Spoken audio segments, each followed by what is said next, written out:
Ranji trophy ഫൈനലിൽ ചരിത്ര നേട്ടം ലക്ഷ്യമിട്ട് കേരളം ഇന്നിറങ്ങും. വിദർഭയാണ് കലാശപ്പോരിൽ കേരളത്തിന്റെ എതിരാളികൾ. വിദർഭയുടെ ഹോം ഗ്രൗണ്ടായ VCA സ്റ്റേഡിയത്തിലാണ് മത്സരം. ചരിത്ര നേട്ടം ലക്ഷ്യമിട്ടാണ് രഞ്ജി ട്രോഫി ഫൈനലിൽ കേരളം വിദർഭയെ നേരിടാനിറങ്ങുന്നത്.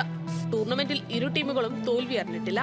വിദർഭയുടെ ഹോം ഗ്രൗണ്ടായ ജാംദയിലെ VCA സ്റ്റേഡിയത്തിലാണ് മത്സരം നടക്കുന്നതെങ്കിലും കേരളത്തിന് VCA സ്റ്റേഡിയം ഹോം ഗ്രൗണ്ടിന് സമാനമാണ്. 2003 ശേഷം VCA സ്റ്റേഡിയത്തിൽ കേരളം പരാജയപ്പെട്ടിട്ടില്ല. സൽമാൻ നിസാറും മുഹമ്മദ് അസ്റുദ്ദീനും ജലക് സക്സേനയും അടക്കമുള്ള മധ്യനിരയും വാലറ്റവും സ്ഥിരത പുലർത്തിയ ടൂർണമെന്റിൽ മുൻനിര കൂടി ഫോമിലേക്ക് ഉയർന്നാൽ കേരളത്തിന് കിരീടമുറപ്പിക്കാം. കഴിഞ്ഞ മത്സരത്തിൽ കേരള നായകൻ സച്ചിൻ ബേബി കൂടി ഫോമിലേക്ക് ഉയർന്നത് കേരളത്തിന് ആശ്വാസമാണ്. ബൌളിംഗിൽ MT നിതീഷ്, ജലക് സക്സേന, ആദിത്യ സർവാദെ എന്നിവരിലാണ് കേരളത്തിന്റെ പ്രതീക്ഷകൾ.